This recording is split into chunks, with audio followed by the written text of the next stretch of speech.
Video like जरूर कर लीजिए और ऐसे वीडियो लगातार फ्री में पाने के लिए चैनल को तुरंत सब्सक्राइब कर लीजिए और बेल आइकन को जरूर टैप कर लीजिए ताकि आगे भी सारे वीडियो आपको मिलते रहे। यूट्यूब में फॉलो करते हैं तो प्लीज ये वाला फ्री टेलीग्राम चैनल जरूर ज्वाइन कर लीजिएगा। सारे नोटिफिकेशन सारे अपडेट यहीं पे आते हैं, ध्यान रखिए। यूपीपीएससी अपर प्रीलिम्स एग्जाम 2024 के लिए फाइनली 50 दिवस के करीब बच रहे हैं। 50 दिवस में क्या कुछ स्टडी करके आप अपना कट ऑफ निकालना सुनिश्चित कर सकते हैं, इस वीडियो में बताया जाएगा। और जो लोग पेड ग्रुप में आ चुके हैं, लास्ट 50 दिवस का पेड ग्रुप 7 सितंबर से आपका शुरू हुआ है। आप लोग क्या स्ट्रैटेजी रख सकते हैं हमारे पेड स्टडी मटेरियल के साथ, वीडियो क्लासेस के साथ और प्रैक्टिस रिसोर्सेज के साथ, इसके बारे में ये स्ट्रैटेजी वीडियो है। इसको पूरा शुरू से आखिर तक देखना आप सभी के लिए जरूरी है।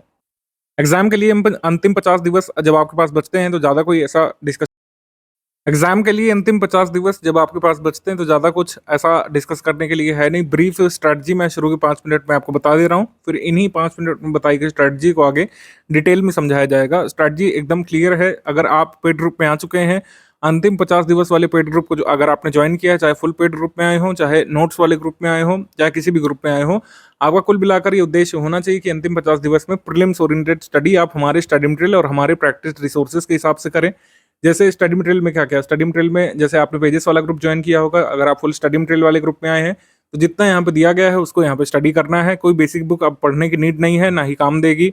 कोई टेस्ट सीरीज अलग से लगाने की जरूरत है नहीं। मोटे मोटे पीवाईक्यू कंपाइलेशन जो मार्केट में टहल रहे हैं, आउटडेटेड, नॉन रेलिवेंट हो चुके हैं, ऑब्सोलीट हो चुके हैं, लेकिन उनको बार बार किसी विशेष उद्देश्य से प्रमोट किया जा रहा है जो आपके लिए सही नहीं है। 1600 पेजेस के पीवाईक्यू कंपाइलेशन से आप 16 सवाल भी नहीं निकाल पा रहे हैं पिछले 4-5 वर्षों से, लेकिन उसको ज़बरदस्ती पुश किया जा रहा है। अगर आप स्टडी फॉर सिविल सर्विसेज के पेड ग्रुप में आ चुके हैं तो सबसे पहले रिकमेंडेशन यही कि आज से लेकर आगे 50 दिवस तक आपको जो भी पढ़ना है प्रीलिम्स ओरिएंटेड पढ़ना है और स्टडी फॉर सिविल सर्विसेज के स्टडी मटेरियल से ही स्टडी करना है। एटलीस्ट जो लोग पेड ग्रुप में आ चुके हैं फी दे करके, आप इंश्योर करिए कि आप सिर्फ यहीं का स्टडी मटेरियल पढ़िए। और स्टडी मटेरियल पढ़ने का ना टाइम है और आपको पढ़ना भी नहीं चाहिए, अदरवाइज जो है आप अपने लक्ष्य से भटक जाएंगे और जिस उद्देश्य के लिए आपने ग्रुप ज्वाइन किया है वो डिफीट हो जाएगा, पर्पस आपका प्रीलिम्स क्लियर करने का, कट ऑफ क्लियर करने का। तो 50 दिवस में आपको जो यहाँ पे दिया गया है स्टडी मटेरियल वाले ग्रुप में, वही आपको स्टडी करना है। क्या क्या दिया गया है सब्जेक्ट वाइज सब अभी आगे बताया जाएगा, कैसे पढ़ना है वो भी आगे बताया जाएगा, लेकिन आपको इंश्योर करना है कि सिर्फ आपको यहीं का स्टडी मटेरियल पढ़ना है और अधिक स्टडी मटेरियल पढ़ने का टाइम भी नहीं है। हमारा स्टडी मटेरियल लेटेस्ट ट्रेंड और पैटर्न के हिसाब से हमेशा ही होता है। जिस भी वर्ष की आप तैयारी कर रहे हैं 2024 में जो ट्रेंड और पैटर्न चल रहा है उसी के हिसाब से पूरी सामग्री यहाँ पे डेवलप की गई है। चाहे स्टडी मटेरियल हो, चाहे करंट अफेयर हो, करंट अफेयर का रिवीजन वगैरह सब अभी होगा, फ्री वाले ग्रुप में भी होगा, मतलब फ्री चैनल पर भी होगा। और जो लोग पेड ग्रुप में आए हैं आपको टोटल पीडीएफ एक साथ ही मिल जाएगी करंट अफेयर की, उसको आप स्टडी कर लीजिएगा। वो पीडीएफ हम आपको एग्जाम से करीब 17-18 दिवस पहले उपलब्ध करा देंगे, लेकिन ऐसा नहीं कि अभी खाली बैठे रहना है।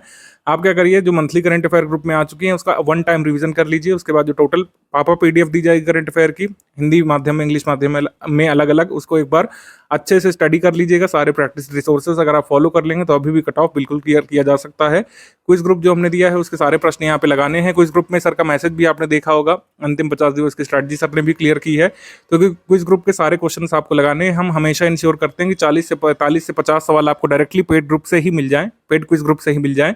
लेकिन जो चीज़ें सर ने बताई हैं पेड क्विज वाले ग्रुप में वो एटलीस्ट जरूर करिए। स्टडी फॉर सिविल सर्विसेज के द्वारा दिया गया पीवाईक्यू कंपाइलेशन लगाइए। लिस्टिंग कंपाइलेशन जो दी गई हैं सब्जेक्ट वाइज उसका 2 टाइम्स रिवीजन जरूर करके जाइए। टेस्ट सीरीज से प्रैक्टिस करके जाइए, पेड क्विज से प्रैक्टिस करके जाइए। निश्चित तौर पर अभी भी कट ऑफ क्लियर किया जा सकता है।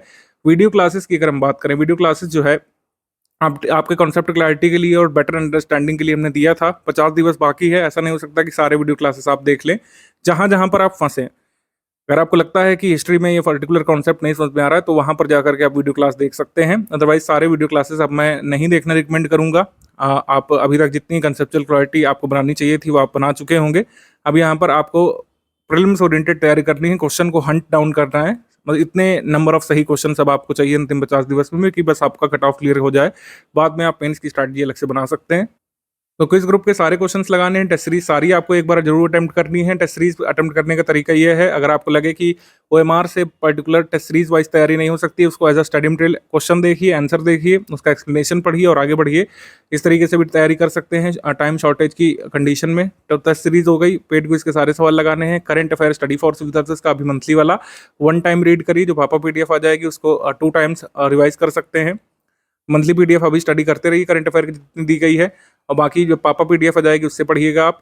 सारे सब्जेक्ट वाइज लिस्टिंग कंपाइलेशन की 2 टाइम्स रीडिंग रिकमेंडेड है, 1 टाइम थॉरो रीडिंग और 1-2 बार रिवीजन अगर कर सके तो। वीडियो क्लासेस जहां फंसे वहां देखें, मान लीजिए आपको ह्यूमन ज्योग्राफी वाला पोर्शन नहीं समझ में आ रहा है तो वहां पर जाकर के वीडियो क्लास देख सकते हैं।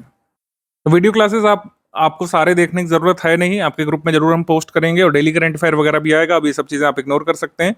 बेसिक बुक वगैरह अगर ग्रुप में दिख रही है तो उसको भी इग्नोर कर सकते हैं। फोकस क्लियर होना चाहिए। अभी मैं सब्जेक्ट वाइज वीडियो के अंतिम हिस्से में आपको बताऊंगा पर्टिकुलर सब्जेक्ट के लिए कौन सा टॉपिक, कौन सा पीडीएफ आपको स्टडी करना है, अभी सब उसके बारे में बताएंगे। वीडियो के अंतिम हिस्से पर डायरेक्टली आप जाकर के स्किप भी कर सकते हैं, लेकिन एग्जाम से पहले कुछ यूपीपीएससी प्रीलिम्स के बारे में बेसिक बातें जानना जरूरी है। किस सब्जेक्ट से कितने क्वेश्चन आते हैं, कट ऑफ आपको कितना टारगेट करना है चेंजिंग पैटर्न में और ट्रेंड में, और क्वेश्चन किस तरीके के बनते हैं, साइंस टेक का सेक्शन कैसा आता है यूपीपीएससी में, ये यूपीएससी में आने वाले साइंस टेक से कैसे अलग है, economy static, economy current affair कैसे होता है, कैसे इसका वेटेज होता है। अभी थोड़ी थोड़ी चीज़ें यहाँ पे समझ लीजिए। और अगर किसी को सिर्फ ये देखना है कि पेड ग्रुप से क्या स्टडी करना है, आप वीडियो के अंतिम हिस्से में जाकर के देख सकते हैं।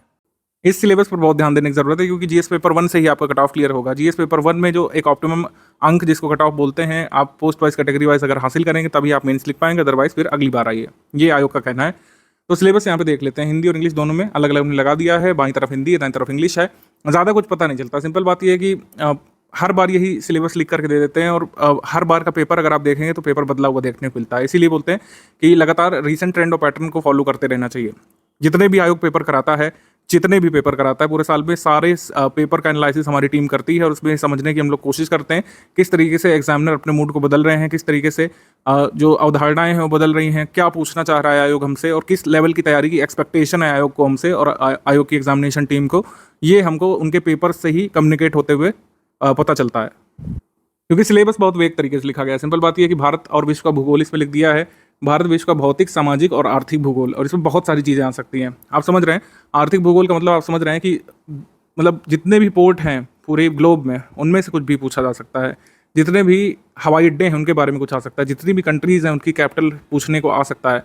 कोई भी देश किसी भी कह सकते हैं वाणिज्य के लिए प्रसिद्ध है, उसके बारे में पूछ सकते हैं वर्ल्ड लेवल पर। आई रिपीट, वर्ल्ड लेवल पर और भारत लेवल पर भी।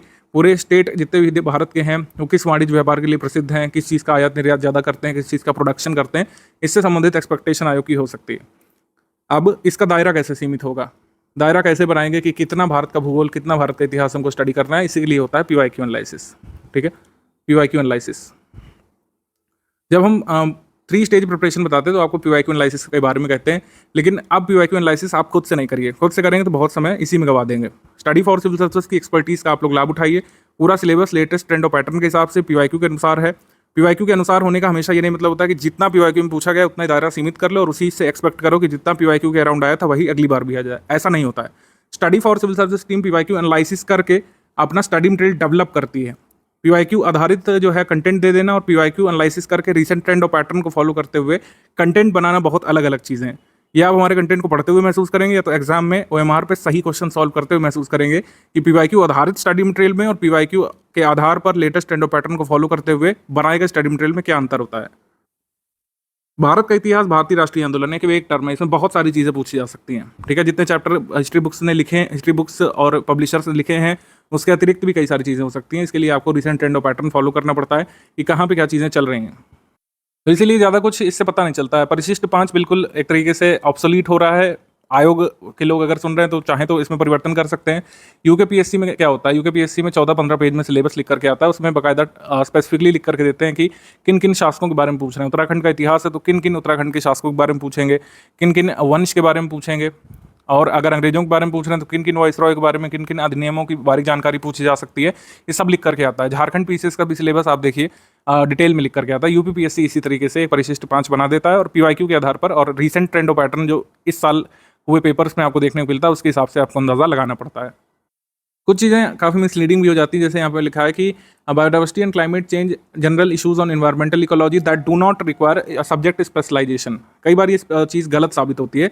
सब्जेक्ट स्पेशलाइजेशन के बिना जिस हिसाब के क्वेश्चन पूछे जाते हैं आप उसको आंसर नहीं कर सकते हैं। सब्जेक्ट को अच्छे से पढ़ने की ज़रूरत होती है।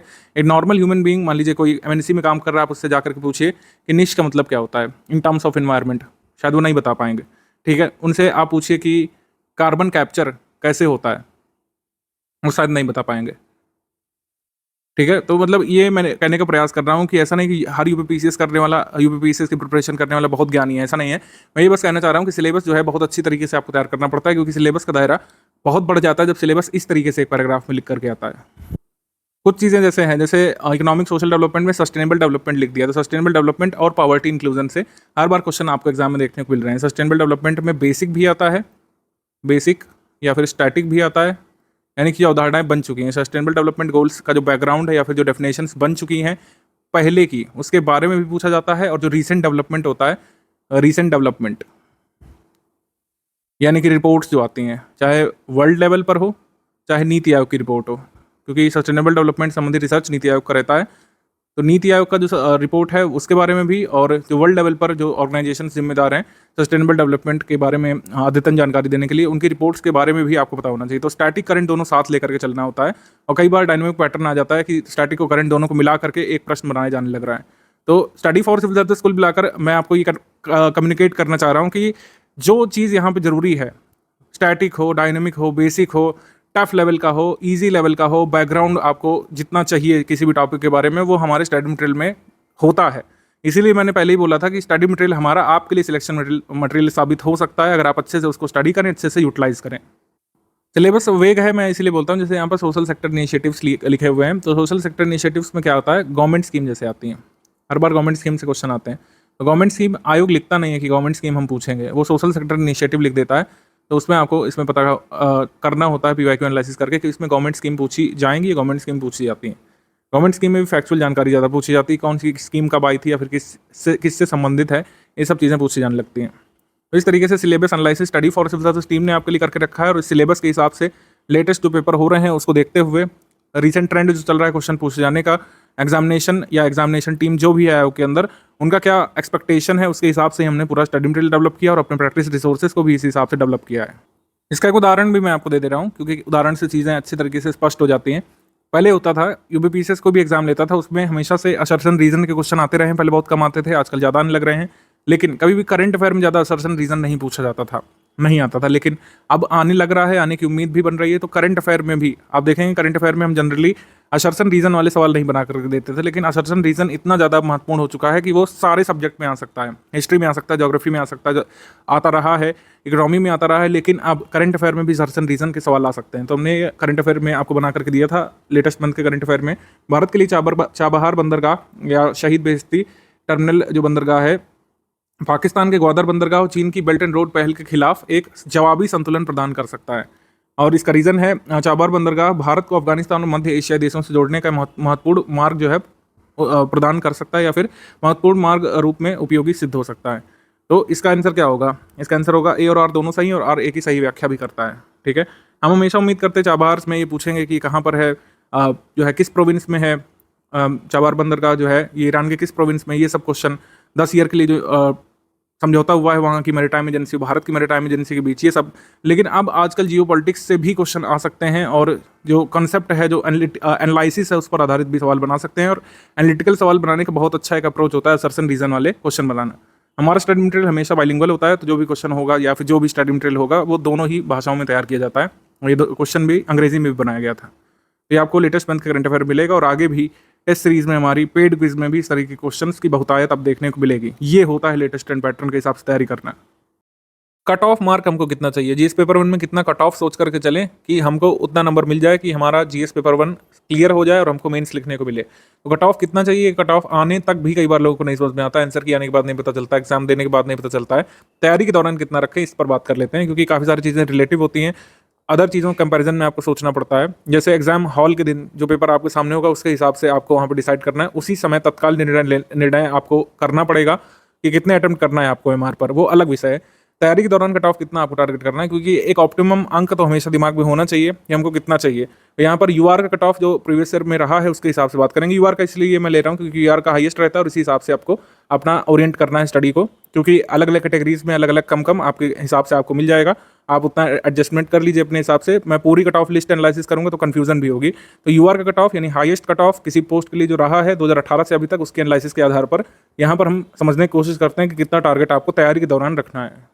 स्टोरी यहाँ पर देखेंगे 2018 से लेकर 2023 की 5 वर्षों की स्टोरी में काफ़ी कुछ आपको समझ में आएगा। नेगेटिव मार्किंग लागू होने के बाद का कट ऑफ यहाँ पर देख रहे हैं। पहले कट ऑफ देखना कोई खास आपको जानकारी देगा नहीं। 2018 से पहले का 2018 में 126 नंबर यहाँ पर कट ऑफ गया था यूआर के लिए, 94.5 क्वेश्चन। और पोस्ट में आपको बता दूं 900 प्लस पोस्ट थी इसमें, 900 प्लस पोस्ट थी। और जो है काफ़ी सारे हमारे स्टूडेंट्स इसमें सिलेक्ट भी हुए थे। 900 प्लस पोस्ट पर ये कट ऑफ गया था, काफ़ी लोगों के लिए शॉकिंग भी था। लेकिन जैसा मैंने बताया कि काफ़ी सारे फैक्टर्स पर ये कट ऑफ डिपेंड करता है, सिर्फ नंबर ऑफ पोस्ट पर नहीं। पेपर ईजी मॉडरेट लेवल का था, पिछले 5 वर्षों का सबसे ईजी पेपर 2018 वाला ही था। तो ईजी मॉडरेट लेवल के पेपर में ये कट ऑफ जो है जस्टिफाइड था, भले ही सीटें 300 रही हो। और 2023 में अगर आप देखें 125 कट ऑफ यहाँ पर यूआर के लिए गया है, और अदर कैटेगरीज में भी बहुत कम नहीं रहा है। 125 अंक जो कट ऑफ, लगभग 93 क्वेश्चंस इसमें आप देखिए। इस वजह से था क्योंकि 254 पोस्ट थी, नंबर ऑफ पोस्ट ही बहुत कम थी। इस वजह से मॉडरेट पेपर होने के बाद, moderate to difficult side paper था लास्ट ईयर का। मॉडरेट डिफिकल्ट 2023 वाला था, 2021 वाला था। तो मॉडरेट डिफिकल्ट पेपर में इस तरीके का कट ऑफ अगर जा रहा है तो आप समझिए आपको अपनी प्रिपरेशन बढ़ानी पड़ेगी, क्योंकि नंबर ऑफ सीट्स इस बार भी बहुत ज़्यादा नहीं है। स्टडी फॉर सिविल सर्विसेज का अगर आप स्टडी मटेरियल पढ़ते हैं तो 105 करेक्ट क्वेश्चन, नेगेटिव मार्किंग हटा करके आपको कट ऑफ यहाँ पर रखना है। टारगेट अपना प्रिपरेशन के दौरान 105 करेक्ट क्वेश्चन आफ्टर डिडक्टिंग या फिर डिड्यूसिंग नेगेटिव मार्किंग। नेगेटिव हटा के लिख भी दे रहा हूँ मैं यहाँ पे, नेगेटिव हटाकर 105 क्वेश्चन का यहाँ पर टारगेट रखना है, जो बिल्कुल अचीवेबल है, डुएबल है। हमारे स्टडी मटेरियल के साथ, हमारे प्रैक्टिस रिसोर्सेज के साथ, हमारी गाइडेंस में, और जो क्लासेस भी आपको मिलेंगी इस वाले बैच में, तो बिल्कुल किया जा सकता है। 105 करेक्ट क्वेश्चंस नेगेटिव हटाकर किए जा सकते हैं। और इतना अगर आपने टारगेट कर लिया, और अगर मान लीजिए थोड़ा सा शॉर्ट भी रहेगा, 4-5 क्वेश्चन शॉर्ट भी रहेगा, तो भी कट ऑफ आपका जरूर निकलेगा। ठीक है, 150 क्वेश्चंस का पेपर आपका पेपर होता है, लेकिन वो आपको सभी को पता है, जो लोग 2-3 वर्षों से दे रहे होंगे, वो कहने को 150 क्वेश्चन होते हैं। हर बार 4 क्वेश्चन डिस्प्यूटेड होते ही हैं, 3-4 क्वेश्चन, कई बार 5 क्वेश्चन तक डिस्प्यूटेड होते हैं। उन डिस्प्यूटेड क्वेश्चन की वजह से कई सारे लोग बॉर्डर लाइन केस में फंस जाते हैं। डिस्प्यूटेड क्वेश्चन का मतलब ये हुआ कि मान लीजिए आप सिर्फ 90 के राउंड अटेम्प्ट करके आए, 90, 92, और डिस्प्यूटेड क्वेश्चन आपके रहे। डिस्प्यूटेड क्वेश्चन का जो रिजल्ट है वो बहुत बाद में पता चलता है। मतलब मॉडिफाइड की जो है लास्ट किस एग्जाम की आई है, अगर आपको याद हो, 2022, आई थिंक 2022 से 2021 ही वो पेपर था जिसकी मॉडिफाइड की अब तक अवेलेबल है। उसके बाद के पेपर्स की मॉडिफाइड की अभी नहीं आई, 2023 वाली की नहीं आई है, 2022 वाले की नहीं आई। मॉडिफाइड की बहुत बाद में आती है, तब तक उसका एनालिसिस करने का, उसका मंथन करने का कोई मतलब नहीं रह जाता, क्योंकि आप दूसरे पेपर दे चुके होते हैं। तो मॉडिफाइड की से फिर डिस्प्यूटेड क्वेश्चंस का पता चलता है, लेकिन आपका जो रिजल्ट आता है वो मॉडिफाइड की के हिसाब से आ चुका होता है। तो 150 क्वेश्चंस कहने के लिए हैं, मैं मान के चलता हूँ कि 146 क्वेश्चंस में से आपको 105 का टारगेट रखना है। अगर 100 भी यहाँ पर सही हो गए, 98 के राउंड भी सही हो गए, तो आपका कट ऑफ आसानी से निकल जाता है। 105 का टारगेट हमने इसीलिए कॉन्फिडेंटली बताया है क्योंकि हमारे स्टडी मटेरियल से आप 125 तक कर सकते हैं। आई रिपीट, 125 क्वेश्चंस, नंबर नहीं, 125 क्वेश्चंस का आप कर सकते हैं स्टडी फॉर सिविल सर्विसेज के प्रैक्टिस रिसोर्सेज को फॉलो करके, हमारे सिलेक्शन मटेरियल को पढ़ करके। और अब तो एनालिटिकल क्वेश्चन आपको सही कराने के लिए हमने रिकॉर्डेड क्लासेस देने का भी यहाँ पर निर्णय लिया है। आप हमारे सिलेक्शन मटेरियल में से जो चाहें तो देखें, चाहे तो पेड क्विज से डायरेक्टली क्वेश्चन रिपीट हुए हैं, मतलब आए हैं एग्जाम में, मतलब क्वेश्चन पहले कराए गए थे पेड क्विज में, पेपर में डायरेक्टली देखा गया था उन्हें। 125 यहाँ पर आए थे टफ ट्रिकी पेपर होने के बावजूद। ठीक है, 113 शायद 2022 वाले पेपर में थे, 2021 वाले में 111। इस तरीके से लगातार हमने अपने परफॉर्मेंस को इंप्रूव किया है। लगातार स्टडी मटेरियल को अपडेट किया जाता है, पेड क्विज के क्वेश्चंस नए तरीके से बनाए जाते हैं, टेस्ट सीरीज हर साल नए तरीके से बनाई जाती है, और क्वेश्चंस हम लोग रिपीट नहीं करते हैं। कुछ क्वेश्चंस जो बहुत अति संभावित होते हैं, जिनको आना ही आना होता है, रिपीट होकर के सिर्फ वही क्वेश्चन रिपीट किए जाते हैं।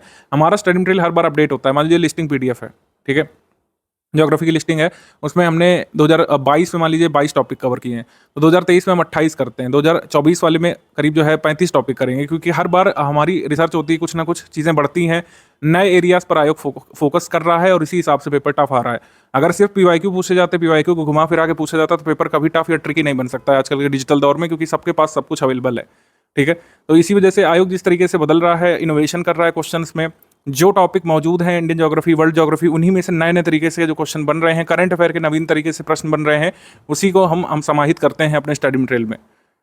आप लगातार प्रूफ देख सकते हैं। 2022 में 113 क्वेश्चन, और हमने वादा किया था इससे बढ़ाएंगे, और उतना ही टफ पेपर रहा, उतना ही ट्रिकी पेपर रहा, लेकिन 150 में से 125 क्वेश्चन आप कर सकते थे। सारे प्रूफ हमने यहाँ पे दिए हैं। जो जो जितना पूछा जाता है हमारे एग्जाम में, उतना ही हमारे स्टडी मटेरियल में दिया रहता है, कोई ज़्यादा नहीं। बहुत लिमिटेड नंबर ऑफ पेजेस के सिलेक्शन मटेरियल में, और लिमिटेड नंबर ऑफ क्वेश्चंस हम पेड क्विज में कराते हैं। टेस्ट सीरीज आपको पता है कितनी होती है, अभी मैं बता रहा हूँ, शायद 30 टेस्ट सीरीज हैं, सब मिला करके उतना ही आपको लगाना है, और आप जो है आराम से कट ऑफ पार कर सकते हैं। किसी भी कैटेगरी का कट ऑफ आप UR से कहीं ज़्यादा नंबर ऑफ क्वेश्चन सही कर सकते हैं UR के कट ऑफ से, क्योंकि इसका एक कारण है कि स्टडी फॉर सिविल सर्विसेज अपने जो स्टडी मटेरियल को विभिन्न सोर्सेज से, स्टडी फॉर सिविल सर्विसेज क्या करता है, विभिन्न सोर्सेज से जितना आयोग जिस तरीके से हमसे एक्सपेक्ट कर रहा है सिलेबस को तैयार करने को, उसी हिसाब से हम स्टडी मटेरियल ड्राफ्ट करते हैं, फिर उसी हिसाब से क्वेश्चन कराए जाते हैं। हमारा उद्देश्य सिर्फ PYQ को इधर उधर घुमाना नहीं है, क्योंकि आयोग ये करना बंद कर चुका है। आप देख सकते हैं किस तरीके से क्वेश्चंस बन रहे हैं, उसी तरीके से हमारे पेड क्विज में, हमारे स्टडी मटेरियल में कराया जा चुका होता है पहले से। और टेस्ट सीरीज में देखिए, टेस्ट सीरीज में तो कई बार ऐसा भी हुआ है कि मतलब टेस्ट के क्वेश्चन से एक क्वेश्चन आया है और उसके एक्सप्लेनेशन से दूसरा क्वेश्चन आ गया है। Information dense study for civil services की टेस्ट सीरीज होती है। हर बार आप 2018 से अभी तक कंपेयर कर सकते हैं, किसी भी टेस्ट सीरीज में ऐसा नहीं किया गया कि पिछले साल के क्वेश्चन उठा के दे दिए गए हों। बहुत कुछ एक्सेप्शनल चीज़ें हो सकती हैं कि पिछले साल का कोई फैक्ट है वो इस साल बहुत रेलिवेंट अगर हो गया तो उसको छोड़ करके हमारे क्वेश्चन जो है रिपीट नहीं होते टेस्ट सीरीज में। तो जितना जितना आयोग पूछना चाहता है हमसे वो सब आपको स्टडी मटेरियल में कराया जाता है, पेड क्विज में कराया जाता है। और जिस तरीके से असर्शन रीजन वाले क्वेश्चन जैसे आयोग बना रहा है किसी भी स्टडी मटेरियल से मैच ना करे, तो उसके लिए हम डेली क्लासेस आपको देंगे रिकॉर्डेड वाली, जिससे आप कॉन्सेप्ट समझ सकें और कंसेप्चुअल क्वेश्चन को, एनालिटिकल क्वेश्चन भी जो आ रहे हैं 10-5 आ रहे हैं अभी भी। ऐसा नहीं कि 150 क्वेश्चन में से 50 क्वेश्चन एनालिटिकल आ रहे हैं, ऐसा अभी भी नहीं है। तो 4 क्वेश्चन 5 क्वेश्चन तक जो आ रहे हैं उसको भी सॉल्व करने के लिए हमने रिकॉर्डेड क्लासेस देने का यहाँ पर निर्णय लिया था हमारे पॉलिसी चेंजेस के अनुसार। चाहे आपके ये फैक्चुअल क्वेश्चन हो, वन लाइन टाइप क्वेश्चन हो, चाहे एनालिटिकल क्वेश्चन हो, कंसेप्चुअल क्वेश्चन हो, ठीक है, फैक्ट बेस्ड सवाल हो, सब आप कर सकते हैं। आपको यहाँ पर समय देना पड़ेगा। जो भी स्टडी मटेरियल है, जब तक वो स्टडी मटेरियल है, जब तक आप उसको स्टडी नहीं कर रहे हैं तब तक हमारा जो कंटेंट है वो स्टडी मटेरियल है। लेकिन अगर आप उसको अच्छे से तैयार कर लेते हैं हमारी गाइडेंस के अनुसार, जैसा स्ट्रैटेजी में बताया जा रहा है, तो वही स्टडी मटेरियल आपके लिए सिलेक्शन मटेरियल जो है साबित हो सकता है। हज़ारों लाखों एस्पिरेंट्स के लिए हुआ है। एक उदाहरण के तौर पर यहाँ पर देख सकते हैं, जो किसान सभा है, उत्तर प्रदेश किसान सभा या यूनाइटेड प्रोविंस किसान सभा, जो फेब 1918 में बनी थी, इसमें इंद्र नारायण द्विवेदी का कहीं नाम नहीं दिया है ज़्यादातर बुक्स में, लेकिन हमारे स्टडी मटेरियल में था पहले से ये, ठीक है, और यही एग्जाम में पूछा गया था। करंट अफेयर के क्वेश्चन आप ले लीजिए, यूपी करंट अफेयर के सवाल ले लीजिए, वर्ल्ड ज्योग्राफी के सवाल, हिस्ट्री के सवाल आप ले लीजिए। जो जो पूछा जाता है वो हमारे स्टडी मटेरियल में ऑलरेडी दिया रहता है पहले से। तो लगातार आप देख सकते हैं प्रूफ हमने टेलीग्राम में भी डाल दिया है। पेड ग्रुप स्ट्रैटेजी में सिर्फ मोटिवेशन के लिए मैं शामिल कर रहा हूँ कि आप मोटिवेटेड रहें कि जो स्टडी मटेरियल आपने लिया है वो सिलेक्शन मटेरियल साबित हो सकता है अगर आप उसको अच्छे तरीके से यूटिलाइज करें और जैसा स्ट्रैटेजी में बताया गया वैसे पढ़ते भी रहें। यूपीपीएससी अपर प्रीलिम्स 2024 का एग्जाम 27 अक्टूबर 2024 को अब है, तो निश्चित तौर पर एक नया पेपर आपके सामने बन करके आएगा और जिसमें नवीन करंट अफेयर पूछे जाएंगे। तो इसमें कोई संदेह नहीं रखिए कि क्या हमको पुराने करंट अफेयर के हिसाब से तैयार करना है, ऐसा नहीं है। करंट अफेयर कहाँ से कहाँ तक तैयार करना होता है। Current affair national international current affair की अगर हम सिर्फ बात करें, जिससे 28 से 30 सवाल एक्सपेक्टेड होते हैं। यूपी करंट अफेयर की बात करें, उसका वेटेज भी आजकल है, लेकिन कई बार यूपी जीके का वेटेज रहता है पेपर में, कई बार यूपी करंट अफेयर का, ये हर बार बदलता रहता है। मान लीजिए यूपी करंट अफेयर का करीब 4 क्वेश्चन का वेटेज अगर है 4-5 क्वेश्चन का, 4 क्वेश्चन यहाँ पर मान करके चलते हैं, तो कई बार ये काफ़ी पुराने भी पूछ लिए जाते हैं। तो उत्तर प्रदेश करंट अफेयर आपको जुलाई से दिया गया होगा, जुलाई 2023 से आपको करंट अफेयर दिया गया होगा और वो आपको मिल जाएगा सितंबर 2024 तक का। इतना तैयार कर लीजिएगा क्योंकि यूपी करंट अफेयर एक स्टेट स्पेसिफिक करंट अफेयर तो ज़्यादा नंबर ऑफ पेजेस नहीं होते हैं। जुलाई से लेकर सितंबर 2024 आपको कवर कर लेना है। इससे आपके 3-4 क्वेश्चन जो भी एक्सपेक्टेड हैं वो आपके कवर हो जाएंगे। हम यहाँ पर नेशनल इंटरनेशनल करंट अफेयर की बात कर लेते हैं, जिसकी रेंज होती है 28 से 30 सवालों की। तो 28 से 30 सवाल सही करने के लिए आपको कम से कम 11 महीने 12 महीने करंट अफेयर तैयार करने की सलाह दी जाती है। इस बार जो टाइम फ्रेम है 27 अक्टूबर को एग्जाम है, तो मान कर चलिए 2024 वाले करंट अफेयर ज़्यादा रेलिवेंट है। बट ये कैच यहाँ पर ये है कि चूंकि काफ़ी सारे महीने इलेक्शन में वेस्ट हुए हैं, आचार संहिता लागू होने के बाद नई योजनाएं नहीं आती हैं, सरकार के नए इनिशिएटिव नहीं आते हैं, कई बार सरकार कई सारी नई ट्रीटीज़ या इनिशिएटिव नहीं लेती दूसरे देशों के साथ, तो न्यूज़ कम आई है। तो ये आप मान करके चलिए कि 60-65 प्रश्न तो इस टाइम फ्रेम में होंगे। अप्रैल 2024, मई 2024, जून 2024, जुलाई, अगस्त, सितंबर, ये इंपॉर्टेंट मंथ है, इनके तो जरूर पढ़ लीजिएगा क्योंकि मंथ वाइज ये आपको PDF हमने दी है। लेकिन अप्रैल 2024 से पीछे जाते हुए नवंबर 2023 तक का भी आपको एक बार तैयार कर लेना है, क्योंकि पुरानी योजनाएं, परियोजनाएं या फिर जो इनिशिएटिव, चूंकि जब इलेक्शन आने वाले होते हैं, सरकार जो भी सत्ता में होती है तेजी से नए इनिशिएटिव लेती है, जिसको हमने नवंबर 2023 के अप्रैल 2024 तक के टाइम फ्रेम के बीच कवर किया है। तो बिल्कुल भी रिस्क वाला काम नहीं करना है आपको। वो मीम यहाँ पर मैं लगा सकता अगर कॉपीराइट का इशू ना होता, कि बिल्कुल भी रिस्क नहीं लेने का, आपको अच्छे तरीके से यहाँ पर तैयार कर लेना है, क्योंकि दोनों ही संभावनाओं पर विचार करते हुए चलना है। ऐसा हो सकता है कि इस साल 2024 वाला ही पूछा जाए, 2023 वाला कुछ भी ना पूछा जाए, और ऐसा भी हो सकता है कि नवंबर 2023 से लेकर अप्रैल 2024 की महत्वपूर्ण न्यूज़ पूछ ली जाए। तो आपको इंश्योर करना है कि आप नवंबर 2023 तक का करंट अफेयर तैयार करें, सितंबर से पीछे जाते हुए। क्योंकि 27 अक्टूबर को पेपर है, तो हमेशा की तरह स्टडी फॉर सिविल सर्विस की जो प्रथा रही है कि आपको हम 17 से 18 दिवस पहले तक की न्यूज़ उपलब्ध कराते हैं। तो सितंबर का PDF आपको मिल जाएगा सितंबर 2024 में, करीब 2 या 3 अक्टूबर तक मिल जाएगा सितंबर 2024 का PDF। और उसके अलावा भी जो 10 दिन का करंट अफेयर है 1 से 10 अक्टूबर का, 1 से 10 या 9 अक्टूबर का, वो भी हम आपको अब उपलब्ध करा देंगे 10 अक्टूबर 2024 तक। तो कंप्लीट करंट अफेयर आपको मिल जाएगा। हमेशा ही स्टडी फॉर सिविल सर्विसेज अपने ग्रुप्स में आपको मंथली करंट अफेयर देता है, और एग्जाम से पहले एक सिंगल पीडीएफ हम लोग देते हैं current affair compilation national international के लिए और यूपी के लिए कंबाइन करके, सिर्फ एक पीडीएफ, उसी से मैक्सिमम सवाल आते रहे हैं। तो पीडीएफ भी पेड ग्रुप मेंबर को मिलेगी, लेकिन उसके पहले आपको मंथ वाइज जो है तैयार करते हुए चलना है। मंथ वाइज आपको जो पीडीएफ मिली है ग्रुप में उसको तैयार करते हुए चलना है, उसमें कोई भी कोताही नहीं बरतिएगा। अभी से तैयार करेंगे तो ज़्यादा लाभ मिलेगा, बाद में अब इकट्ठा करके आप बैठ जाएंगे तो कई बार कंफ्यूज होते हैं इवेंट्स में। करंट अफेयर पीडीएफ को आपको कई बार रिवाइज करके जाना है। किसी भी कंटेंट को जो अभी मैं आगे आपको प्रायोरिटाइज करके बताऊंगा कौन कौन सी पीडीएफ, उनको आपको मल्टीपल टाइम्स रिवीजन करना है। स्टडी फॉर सिविल सर्विसेज हमेशा ही बिलीव करता है, और ऐसा सत्य भी है, किसी भी स्टेट पीसीएस का प्रीलिम्स आप मल्टीपल टाइम्स रिवीजन के बिना नहीं निकाल सकते हैं। नेगेटिव मार्किंग जब से इंट्रोड्यूस हुई है, तो उसके बाद से यूपीपीएससी के अपर प्रीलिम्स एग्जाम में जीएस पेपर 1 में किस सब्जेक्ट से कितने प्रश्न बनते हैं, इसको देख लेते हैं। तो आपको अंदाजा पड़ जाएगा कि कौन कौन से टॉपिक कम रेलिवेंट है या फिर बहुत रेलिवेंट नहीं है। जैसे आर्ट कल्चर एक कम रेलिवेंट है, मैं आपको पहले बता दूं, 1 क्वेश्चन 2 क्वेश्चन आते हैं, इससे ज़्यादा आता ही नहीं है। यूपी जीके इस बार 4 क्वेश्चन आ गए थे, यूपी करंट अफेयर से 2 आए थे। यूपी जीके से पिछले बार भी 4 क्वेश्चन आए थे 2022 में, 1 क्वेश्चन यूपी जीके से 2021 में आया था, 4 क्वेश्चन आए थे 2020 में। तो 4 क्वेश्चन तक आते हैं यूपी जीके के, तो ये भी एक छोटा टॉपिक है। लेकिन कोई भी टॉपिक इग्नोर नहीं करिए, अभी सारे टॉपिक्स पढ़े जा सकते हैं। जो बड़े टॉपिक्स हैं वो कौन कौन से, जैसे हिस्ट्री ऑफ इंडिया और नेशनल मूवमेंट। तो हिस्ट्री ऑफ इंडिया से कितने प्रश्न आते हैं? एंशिएंट से 15 सवाल आए थे, मिडिवल से यहाँ पे 5 सवाल आए थे, मिडिवल से यहाँ पे आए थे 5 सवाल, और एंशिएंट से 10 सवाल आए थे, कुल मिलाकर 15 सवाल आए थे। एंशिएंट और मिडिवल से 2022 पेपर में 15 सवाल आए थे, एंशिएंट मिडिवल से 8 सवाल आए थे, एंशिएंट मिडिवल से 2021 में, और 16 सवाल यहाँ पर 2020 में आए थे। 2019 में 13 सवाल आए थे। तो ये वेटेज है एंशिएंट मिडिवल का। और मॉडर्न हिस्ट्री का वेटेज 11 क्वेश्चन इधर, 9 क्वेश्चन इधर, फिर 11 क्वेश्चन, फिर 6, इस तरीके से। तो हिस्ट्री आप देख सकते हैं, हिस्ट्री का वेटेज कितना है? हिस्ट्री का वेटेज लगभग 1/6 है। 25 सवाल, 26 सवाल, 27 सवाल आते ही आते हैं हिस्ट्री के, सब मिला करके। Ancient history, modern history, medieval history की। फिर बाद में इंडियन इकोनॉमी से कितने क्वेश्चन आते हैं? 11 क्वेश्चन, और ब्रैकेट में 7 करंट यहाँ पे लिखा हुआ है, इसमें भी 8 मोस्टली करंट अफेयर लिखा हुआ है। 10 और 11 क्वेश्चन इसमें भी ज़्यादातर करंट अफेयर से लिंक होकर क्वेश्चन आते हैं। इकोनॉमी करंट अफेयर ज़्यादा आता है, इकोनॉमी स्टैटिक कम आता है आपके यूपीपीसीएस पेपर में। दोनों में अंतर क्या है, इसको एक बार देख लेते हैं। इकोनॉमी स्टैटिक के कम सवाल आते हैं यूपीपीसीएस के अपर प्रीलिम्स में, इकोनॉमिक करंट अफेयर ज़्यादा आते हैं। इकोनॉमी करंट अफेयर ज़्यादातर बजट इकोनॉमिक सर्वे से मिलकर के बनता है, बजट प्लस इकोनॉमिक सर्वे उस साल का जो होता है, और कुछ इकोनॉमिकल रिपोर्ट या डेवलपमेंट कुछ आती हैं, कोई टर्म इन न्यूज़ होता है, उससे ज़्यादा क्वेश्चन बनते हैं। तो इकोनॉमिक सर्वे, बजट, ये मेजर डॉक्यूमेंट होते हैं, और कोई रिपोर्ट वगैरह आ गई उसको हम लोग करंट अफेयर में इंडेक्स सेक्शन में कवर कर लेते हैं।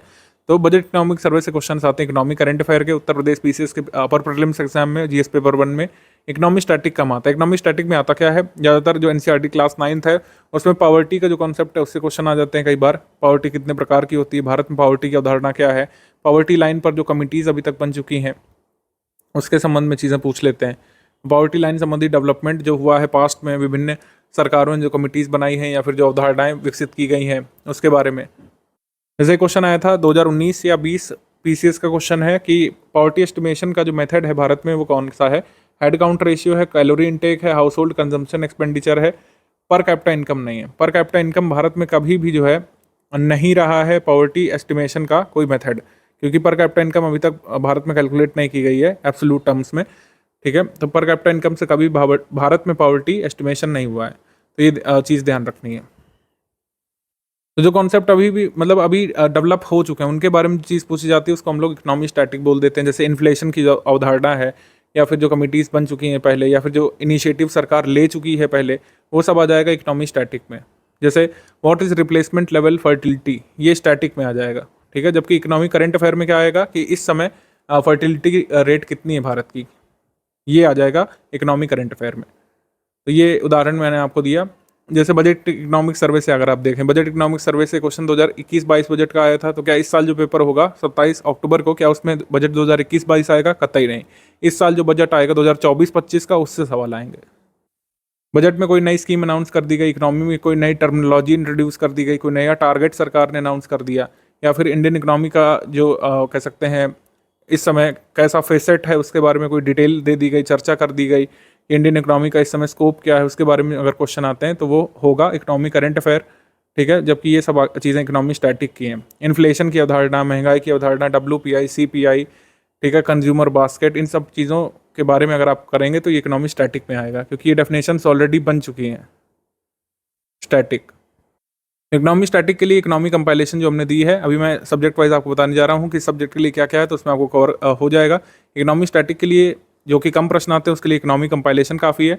इकोनॉमी करंट अफेयर में क्या होता है कि बजट इकोनॉमिक सर्वे के जो नोट्स हम देंगे, अभी इंटरिम बजट का जैसे दे दिया गया है ग्रुप में, बजट इकोनॉमिक सर्वे के नोट्स आपको मिल जाएंगे। जैसे बजट इकोनॉमिक सर्वे आ जाएगा 15 to 20 डेज में आपको मिल जाएंगे, तो उसके बाद जो है आप उससे पढ़ लीजिएगा, उतना सफिशिएंट होता है। बजट इकोनॉमिक सर्वे ऐसा नहीं होता कि हम आपको कहेंगे कि आप डॉक्यूमेंट डाउनलोड करके पढ़िए, सरकार के डॉक्यूमेंट पढ़िए, ऐसा नहीं होगा। जो हम आपको समरी देते हैं उसी में से आपके क्वेश्चन आ जाते हैं, हर बार यही होता है। फिर जनरल साइंस के करीब 19 प्रश्न इस पे आते हैं। 22 प्रश्न यहाँ पर आए थे 2022 में, 24 आ गए थे 2021 में, 11 प्रश्न आए थे 2020 में, 2019 में आए थे 22 प्रश्न। तो इस तरीके से जनरल साइंस आपके एग्जाम में आती है। साइंस टेक्नोलॉजी के भी कुछ क्वेश्चन आते हैं, वो मंथली करंट अफेयर में कवर हो जाते हैं।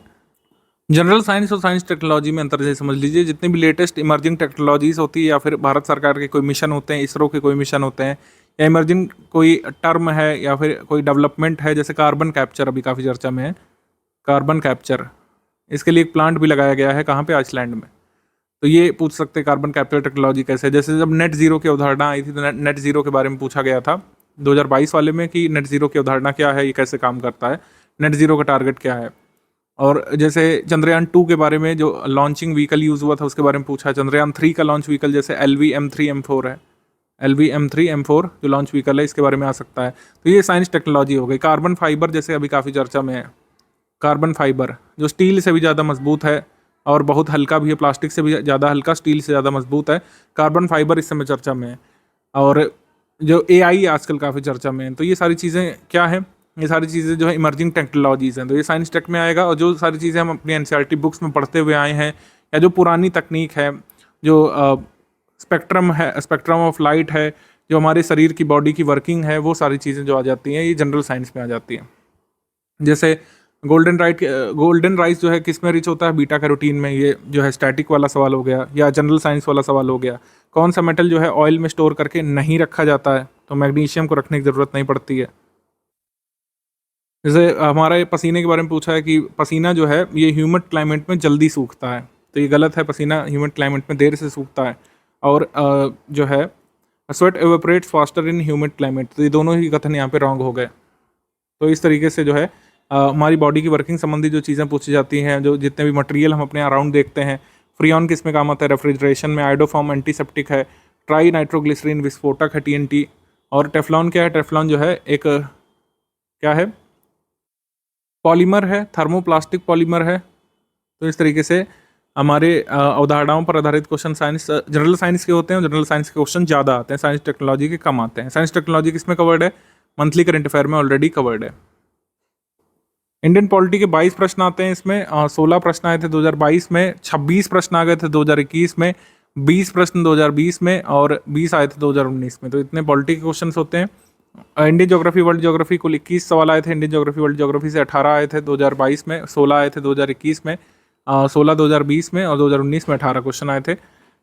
इसके बाद इन्वायरमेंट इकोलॉजी के 6 प्रश्न आए थे। 8 प्रश्न इसमें आए 2022 में, 4 प्रश्न 2021 में, 13 प्रश्न 2020 में और 2019 में 12 प्रश्न आए थे। मिसलेनियस टॉपिक्स जो है इससे कई सारे क्वेश्चन आते हैं, जैसे 20 आ गए थे 2022 में, इस बार 10 ही आए थे। 12 आ चुके हैं, 22 आ चुके हैं, 16 आ चुके हैं। तो मिसलेनियस टॉपिक्स जो है काफ़ी इंपॉर्टेंट होता है। मिसलेनियस टॉपिक्स की एक ही PDF हम आपको देंगे ग्रुप में, जो दी जा चुकी है।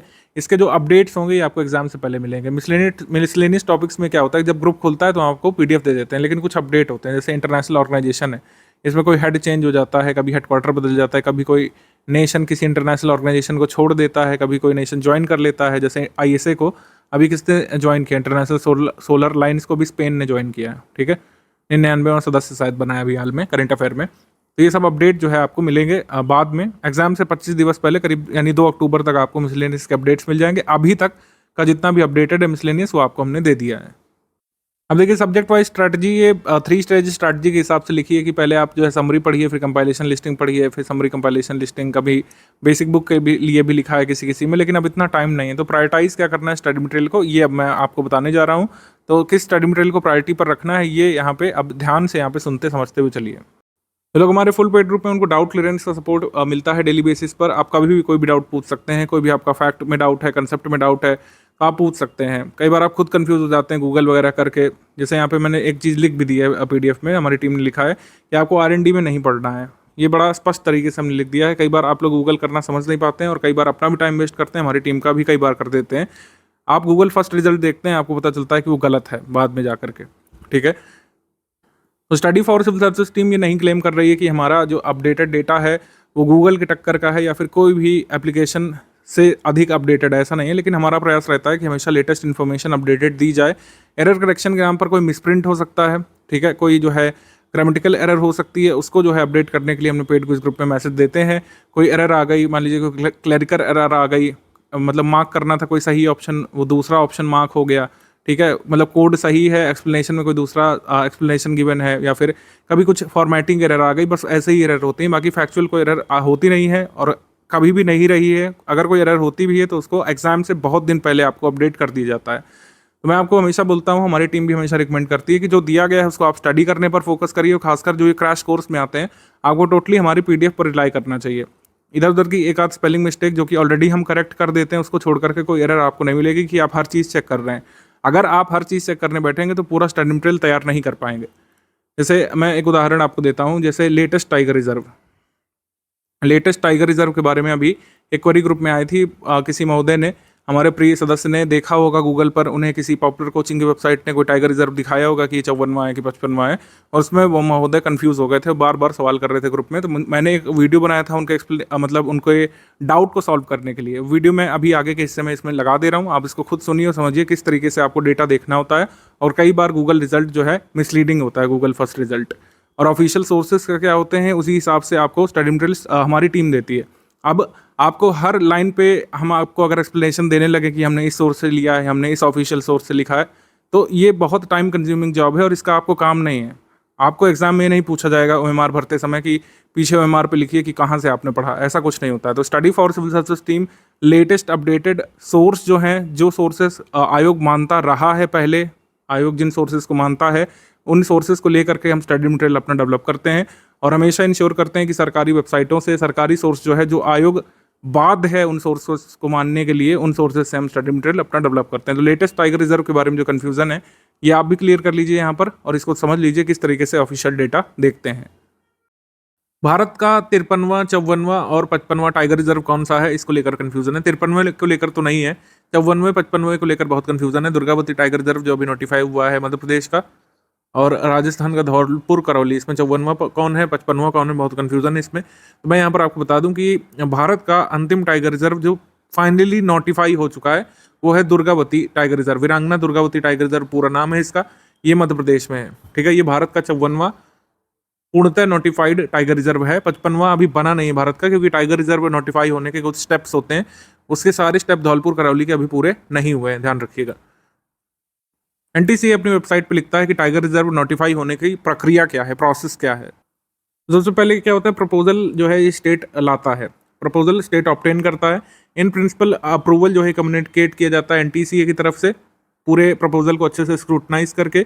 सेक्शन 38(5) जो है वाइल्ड लाइफ प्रोटेक्शन एक्ट 1972 का, उसके तहत NTCA रिकमेंड करता है प्रपोजल को स्टेट को पूरी तरीके से देखने के बाद, और फिर फाइनल जो स्टेप होता है, स्टेट गवर्नमेंट नोटिफाई करती है अपने टाइगर रिजर्व को, एरिया सहित सब कुछ बताया जाता है, किस एरिया से किस एरिया तक है, बाकायदा इसमें कोऑर्डिनेट्स तक दिए जाते हैं, ठीक है। तो दुर्गावती टाइगर रिजर्व ये सारी प्रक्रिया फॉलो कर चुका है 4 स्टेप की, जबकि जो धौलपुर करौली वाला टाइगर रिजर्व है उसमें ये वाला स्टेप बाकी है अभी, ठीक है। धौलपुर करौली में ये लास्ट स्टेप बाकी है, तो इस वजह से हम ये नहीं कह सकते कि Dholpur Karauli last tiger reserve है जो नोटिफाई हो चुका है। प्रपोजल हो चुका है, प्रपोजल को अप्रूव भी कर चुका है NTCA, ये भी हो चुका है। आखिरी स्टेप अभी बाकी है धौलपुर करौली को नोटिफाई होने में। तो हम ये कह सकते हैं कि भारत का 55वां टाइगर रिजर्व बनेगा धौलपुर करौली जब नोटिफाई हो जाएगा फाइनली स्टेट के द्वारा, ठीक है। बाकी प्रूफ की अगर हम बात कर लें, ऑथेंटिक इसलिए मान रहे हैं क्योंकि स्वयं जो हमारे इन्वायरमेंट मिनिस्टर हैं इन्होंने ट्वीट किया था 31 अक्टूबर 2022 को कि रानीपुर जो है ये 53वां टाइगर रिजर्व है, इसमें तो खैर क्लैरिटी है। और ये भी इसमें कहा था 22 सितंबर को 2023 में इन्होंने ट्वीट किया था कि हमारा टाइगर रिजर्व जो टोटल नंबर 54वां हो चुका है, और 54वां कौन सा बना है, वीरांगना दुर्गावती टाइगर रिजर्व, इसको फाइनली नोटिफाई किया जा चुका है। जब कोई टाइगर रिजर्व फाइनली नोटिफाई होता है तो स्टेट की तरफ से गजट नोटिफिकेशन छपता है, और उसमें बाकायदा पूरे टाइगर रिजर्व की डिटेल दी जाती है, कोऑर्डिनेट्स और उसके पूरे एरिया की डिटेलिंग सहित।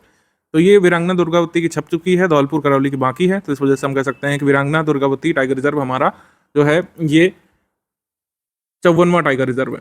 ठीक है, 55वां कौन सा बनेगा? धौलपुर करौली बनेगा। 53वां कौन सा है? रानीपुर टाइगर रिजर्व उत्तर प्रदेश का। आई होप आपको ये कंफ्यूजन आपकी नहीं रहेगी। पीवाईक्यू का रेलिवेंस है तो उत्तर है। ठीक है, पीवाईक्यू क्या रेलिवेंट है? उत्तर है यस, लेकिन किस तरीके से नहीं इसको पढ़ना है या फिर जो मिथ्स इससे एसोसिएटेड है उसको डिबंक करना जरूरी है। क्या मिथ है कि पिछले 10 साल के पीवाईक्यू लगा लो? कुछ लोग कहते हैं पिछले 20 साल के लगा लो, कोई 25 क्लेम कर रहा है, कोई 30 साल के कह दे रहा है और सिलेबस कंप्लीट। ऐसा नहीं हो रहा है, पीवाईक्यू से सिलेबस नहीं कंप्लीट हो सकता है। अगर सिर्फ पीवाईक्यू ही सिलेबस होता है तो स्टडी फॉर सिविल सर्विसेज जो है इतनी मेहनत नहीं करता अपना कंटेंट बनाने में। हम भी पीवाईक्यू कंपाइल करके जो है बेच रहे होते हैं। अगर यही रेलिवेंस होता तो हम भी यही कर रहे होते और हर बार जो पीवाईक्यू पढ़ करके जाता वो अपना एग्जाम क्लियर कर लेता प्रीलिम्स का, लेकिन ऐसा तो नहीं हो पा रहा है।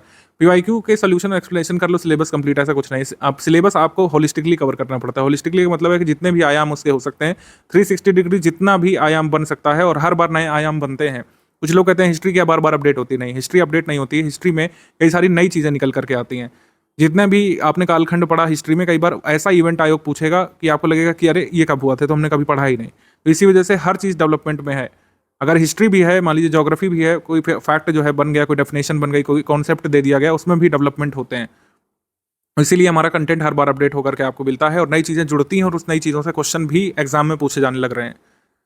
पीवाईक्यू से मिलते जुलते सवाल आते हैं, ये सबसे बड़ा जो है झूठ है, इससे बच करके रहिए कि सिर्फ पीवाईक्यू से मिलते जुलते सवाल आते हैं उसी को कर लो और जो है अपना प्रीलिम्स क्लियर कर लो। ऐसा कुछ नहीं है, आप भी खुद देख सकते हैं। 2020 का एक पेपर लीजिए, 2024 का देखिए, आपको क्या लगता है कि क्वेश्चन क्या पिछले 10 सालों में रिपीट हुए हैं? उत्तर है नहीं।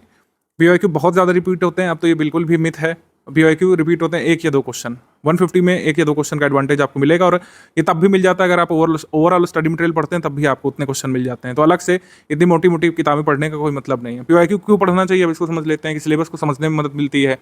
कि अगर हिस्ट्री है, जैसे एंशिएंट हिस्ट्री है, भारत का इतिहास, भारतीय राष्ट्रीय आंदोलन है, आपको पीवाईक्यू पढ़ने से अंदाजा मिलता है कि अगर मैं एंशिएंट हिस्ट्री पढ़ रहा हूँ तो फोकस किन एरियाज पर है, आयोग किन चीज़ों को पूछ रहा है, क्या आयोग जो है वर्ड मीनिंग पर फोकस कर रहा है, किस शब्द का क्या अर्थ होता है, क्या ऐसे क्वेश्चन बना रहा है, क्या वंशावलियों की क्रोनोलॉजी पूछी जा रही है, क्या तथ्य पूछे जा रहे हैं, क्या कोई कॉन्सेप्ट पूछा जा रहा है, या फैक्ट इस पे पूछे जा रहे हैं, या क्या पूछा जा रहा है, किन चीज़ों पर फोकस है, ये हमको पता चलता है पीवाईक्यू देख करके कि हिस्ट्री में किन चीज़ों पर फोकस किया जा रहा है, ज्योग्राफी में क्या फैक्ट पूछे जा रहे हैं, मैप बेस्ड कितने क्वेश्चन आ रहे हैं, ये सब पीवाईक्यू से पता चल जाता है, जो कि सिलेबस को पढ़ करके नहीं पता चलता है।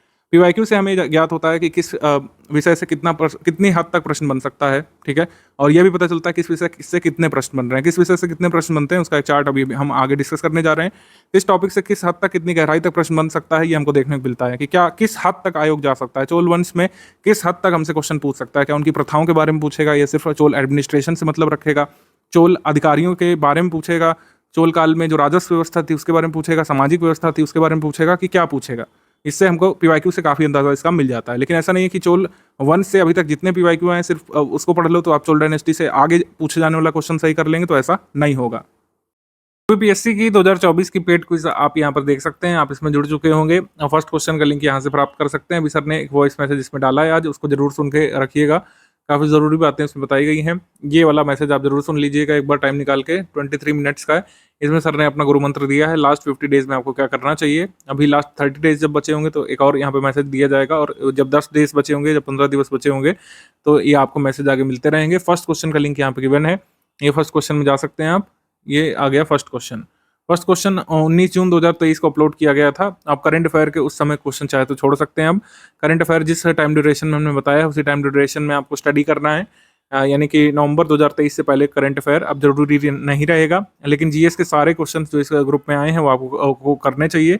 आप देखेंगे पहले हमने थोड़ा इजी क्वेश्चन से स्टार्ट किया था, अब यहाँ पर टफ मॉडरेट लेवल के सवाल कराए जा रहे हैं, जैसे एग्जाम में लेटेस्ट पैटर्न पूछे जा रहे हैं। जैसे आरओ के कैंसल्ड एग्जाम में जैसे आया था, एग्रीकल्चर सर्विसेज के जीएस पेपर वाले सेक्शन में जैसे सवाल आए थे, क्रोनोलॉजी वाले सेक्शन क्रोनोलॉजी वाले सवाल हो गए, असर्शन रीजन वाले सवाल हम लोग करा रहे हैं, मल्टीपल स्टेटमेंट वाले सवाल हम लोग करा रहे हैं।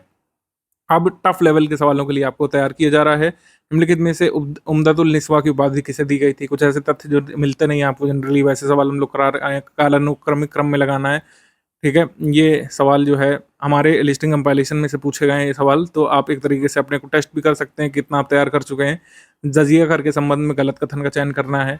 ऐसे ही सवाल आप देखेंगे आ रहे हैं लंदी सवाल। अगर नॉर्मल सवाल भी होता है तो उसमें स्टेटमेंट कई सारे होते हैं, तो वैसे ही सवाल यहाँ पे अब हम यहाँ पे करा रहे हैं मल्टीपल स्टेटमेंट वाले। क्रोनोलॉजी वाले क्वेश्चंस करा रहे हैं, असर्शन रीजन वाले सवाल करा रहे हैं। अब टफ क्वेश्चंस के लिए आपको हम तैयार कर रहे हैं। ऐसा नहीं कि सिर्फ मॉडरेट लेवल क्वेश्चंस, पहले हम इजी भी करा चुके हैं, मॉडरेट भी करा चुके हैं। आप देखेंगे लगातार कई सारे सवाल कराए गए हैं। सारे क्वेश्चंस अगर आपने अटेम्प्ट कर लिए, हम हमेशा की तरह प्रयास कर रहे हैं कि 45 से 55 की रेंज जो रहती है कि 45 से 55 क्वेश्चन डायरेक्टली पेड क्विज से आ जाते हैं, तो वही रिकॉर्ड हमारा इस बार भी मेंटेन रहे। तो उसके लिए लगातार प्रयास किया गया है। हम तो चाहते हैं इससे ज़्यादा भी आएँ, लेकिन एटलीस्ट जो सर ने वॉइस मैसेज में जो बताया है, ये जो वॉइस मैसेज है लास्ट 50 डेज स्ट्रेटजी का, इसको जरूर सुनिएगा, इसके हिसाब से इम्प्लीमेंट जरूर करने की कोशिश करिएगा चीज़ों की। और 7 से 8 घंटे, कम से कम 7 से 8 से 9 घंटे, मिनिमम 7 घंटे अब आपको देने चाहिए। 50 दिन जो बचे हुए हैं बिना किसी ब्रेक के, बीच में कोई त्यौहार हो सकता है, फंक्शन हो सकता है, हॉलीडे हो सकता है, आपका पर्सनल कोई प्लानिंग हो सकती है, उसको अगर पोस्टपोन करके 50 दिवस अगर 7 से 9 घंटे डेली स्टडी के लिए निकाल लिए सीरियस होकर के, तो अभी भी कट ऑफ निकाला जा सकता है। सारे क्वेश्चन इस पेड क्विज ग्रुप को जरूर लगा लीजिएगा, ये मैं आपको बताना चाह रहा था। एक बार और बेसिक से बता देते हैं किस तरीके से क्वेश्चन अटेम्प्ट करते हैं। जैसे कि इस एशियाई देश के साथ परमाणु प्रतिष्ठानों और सुविधाओं पर हम पहले हमला न करने की संधि पर भारत एक हस्ताक्षर करता है। तो जैसे यहाँ पे पाकिस्तान हमने चूज किया तो सही हो गया। ये वाइट टिक जो है ये डिनोट करता है कि कौन सा उत्तर सही है, कौन सा नहीं है। तो वाइट टिक जो उत्तर है वो यहाँ पे सही होता है। यहाँ पे लाइन लंबी नहीं देखिएगा, कई बार ऐसा होता है कि लाइन छोटी वाला आंसर भी सही होता है, तो वाइट टिक से देखिएगा। मान लीजिए कोई उत्तर हम गलत करते हैं जानबूझ करके, उस बीमारी का पहचान करना है जो परजीवियों, वायरस, बैक्टीरिया के कारण होती है और जो रोग वाहक द्वारा संचारित होती है। तो जैसे हमने यहाँ पे जानबूझकर गलत आंसर चूज किया तो यहाँ पर क्रॉस लग गया। क्रॉस का मतलब होता है कि मैंने जो उत्तर लगाया वो गलत है, सही वाला कहाँ है, अगेन इस वाइट टिक में है। तो राइट आंसर आपका वाइट टिक में होता है, उसको आपको स्पॉट करना होता है। क्वेश्चन सारे लगा लीजिएगा, मैं एक बार फिर से कह रहा हूँ, क्वेश्चन सारे लगा लीजिएगा पेड क्विज के, इससे बहुत फायदा आपको मिलने वाला एग्जाम में। बहुत ध्यान से यहाँ पर सुनिए, समझिएगा। लास्ट 50 डेज में सब्जेक्ट वाइज कैसे क्या स्टडी करना है। आपको स्टडी आवर्स कम से कम यहाँ पर 8 से 9 घंटे अब रखना पड़ेगा, और सभी सीरियस स्टूडेंट्स इस बात को मानेंगे कि इतनी स्टडी की आवश्यकता रहती है प्रीलिम्स में जब 50 दिवस बचते हैं। 8 से 9 घंटे मिनिमम रखिए, 10 घंटे तक ले जा सकते हैं तो उसको 10 घंटे तक ले जा सकते हैं आप। 8-9 घंटे डेली आपको स्टडी करना चाहिए, जिसमें कम से कम 3 घंटे प्रैक्टिस करना चाहिए। प्रैक्टिस रिसोर्सेज क्या रहेंगे हम आपको बता चुके हैं, पेड क्विज रहेगी और टेस्ट सीरीज रहेगी स्टडी फॉर सिविल सर्विसेज की। इतिहास के लिए कंपाइलेशन पीडीएफ, लिस्टिंग पीडीएफ जो लेटेस्ट एडिशन आपको ग्रुप में दे दी गई है वही सफिशिएंट है। मैक्सिमम क्वेश्चन आप इससे निकालेंगे। जितने हमने लिस्टिंग कंपाइलेशन लास्ट ईयर्स में रिलीज किए हैं, अब तक का रिकॉर्ड रहा है स्टडी फॉर सिविल सर्विसेज से ज़्यादा इतिहास के क्वेश्चंस, प्रीलिम्स की बात कर रहा हूँ मैं, यूपीपीएससी प्रीलिम्स या फिर किसी भी प्रीलिम्स की हम बात करें जहाँ पर हम हिस्ट्री कंटेंट देते हैं, स्टडी फॉर सिविल सर्विसेज से ज़्यादा नंबर ऑफ सही क्वेश्चंस कोई नहीं निकाल पाता है। और इस रिकॉर्ड को हम आगे भी कायम रखना चाहेंगे। हिस्ट्री में हमारी टीम काफ़ी रिसर्च करती है, और ऐसा नहीं कि हम 1000-2000 पन्नों का स्टडी मटेरियल देते हैं, हिस्ट्री का तब निकलता है। मात्र जो है जितने आप पेजेस काउंट कर सकते हैं, एक तरफ प्रिंट करेंगे 200-250 पेजेस में आप मैक्सिमम नंबर ऑफ क्वेश्चंस कर सकते हैं। तो लिस्टिंग कंपाइलेशन पीडीएफ हो गई, इसको आपको स्टडी करना पड़ेगा। लिस्टिंग कंपाइलेशन पीडीएफ स्टडी करिए कम से कम। पीवाईक्यू जो दिया हुआ है, पीवाईक्यू कंपाइलेशन, उसके हिस्ट्री को सारे क्वेश्चंस लगा लीजिए। टेस्ट सीरीज में हिस्ट्री क्वेश्चंस मिलेंगे, पेड क्विज में हिस्ट्री क्वेश्चंस मिलेंगे। इस तरीके से ये कंप्लीट हो जाएगा। जो लोगों का कॉन्सेप्ट वीक है, अभी भी वीक रह गया, आप जल्दी से वीडियोस देख सकते हैं 2x की स्पीड पर टेलीग्राम में जो हमने दिए हैं। किसी का एंशिएंट हिस्ट्री कमजोर है, किसी का मेडिवल या किसी का मॉडर्न, तो आप कुछ वीडियोस चाहे तो वीडियो क्लासेस में देख सकते हैं। सारे वीडियोस देखना आप रिकमेंडेड नहीं है, ना ही आप देख पाएंगे इतने लिमिटेड टाइम फ्रेम में। भूगोल की अगर हम बात करें, लिस्टिंग कंपाइलेशन आपको स्टडी करनी है, लेटेस्ट एडिशन। पीवाईक्यू से ज्योग्राफी क्वेश्चंस की प्रैक्टिस करनी है। जैसे हिस्ट्री में टेस्ट सीरीज से क्वेश्चंस मिल जाएंगे आपको, सेक्शनल टेस्ट जो ज्योग्राफी का होगा उससे क्वेश्चन मिल जाएंगे। फुल लेंथ टेस्ट में ज्योग्राफी के क्वेश्चन से तमाम ज्योग्राफी के क्वेश्चन हमने डाले हैं। पेड क्विज में उससे आप प्रैक्टिस करेंगे। पॉलिटी में भी ऐसा ही करना है, लिस्टिंग कंपाइलेशन आपको स्टडी करना है पॉलिटी की, और पीवाईक्यू से प्रैक्टिस करना है। और टेस्ट सीरीज से पॉलिटी क्वेश्चन मिल जाएंगे प्रैक्टिस के लिए आपको, और पेड क्विज में पॉलिटिक क्वेश्चंस कराए गए होंगे। स्टैटिक इकोनॉमी में इकोनॉमिक कंपाइलेशन, बजट की समरी, इकोनॉमिक सर्वे की समरी, यूपी बजट की समरी, सब जो दे दिया गया है ये आप स्टडी करिए। इकोनॉमी में कोई लिस्टिंग नहीं होती है, लिस्टिंग की जगह पर क्या होता है उसका सब्स्टिट्यूट हम देते हैं आपको इकोनॉमिक सर्वे के नोट्स। जो समरी है वो समरी नोट्स आपको मिले होंगे। यूपी बजट की समरी आपको मिल गई हो कि वही आपको स्टडी करना है। लास्ट ईयर का और इंटरिम बजट अब जरूरी नहीं है। लेटेस्ट इकोनॉमिक सर्वे और जो बजट आया है उसके नोट्स जो दिए गए हैं आपको, बस वही स्टडी करिए आप। एनवायरनमेंट की अगर हम बात करें तो लिस्टिंग कंपाइलेशन पीडीएफ और पीवाईक्यू प्लस टेस्ट क्वेश्चंस ये लगाइए, बस इतना काफ़ी हो जाएगा। एनवायरनमेंट के लिए जितने भी क्वेश्चंस आते हैं, जनरल साइंस में भी यही करना है। लिस्टिंग कंपाइलेशन आपको स्टडी करनी है। साइंस में लिस्टिंग कंपाइलेशन के साथ आपको पीवाईक्यू जरूर लगा लेना है साइंस के, और टेस्ट सीरीज से पेड क्विज से प्रैक्टिस करनी है। वीडियो क्लासेस वो लोग देखिए जो साइंस में बहुत कमज़ोर हैं। कुछ स्पेसिफिक आप देखना चाहें तो वीडियोज़ देख सकते हैं जनरल साइंस के, अदरवाइज आप इतना भी कर लेंगे तो ये सफिशिएंट होगा।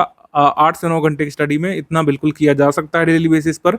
और आप इंश्योर करिए कि जितनी लिस्टिंग कंपाइलेशन में बताई है, एक बार की थॉरो रीडिंग यानी एक बार अच्छे से स्टडी और 2 बार कम से कम क्विक रिवीजन अगर आप कर ले गए एग्जाम से पहले, सारे प्रैक्टिस रिसोर्सेज जो हमने बताए पेड क्विज और टेस्ट सीरीज के वो लगा ले गए, तो आराम से जो है अभी भी कट ऑफ निकालने की स्थिति में आ सकते हैं। पास्ट ईयर्स में भी लोगों ने किया है।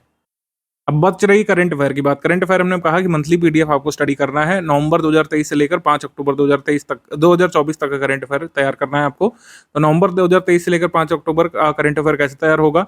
अभी मंथ वाइज जो पीडीएफ आई है, उनका एक रीडिंग आप करके रख लीजिए।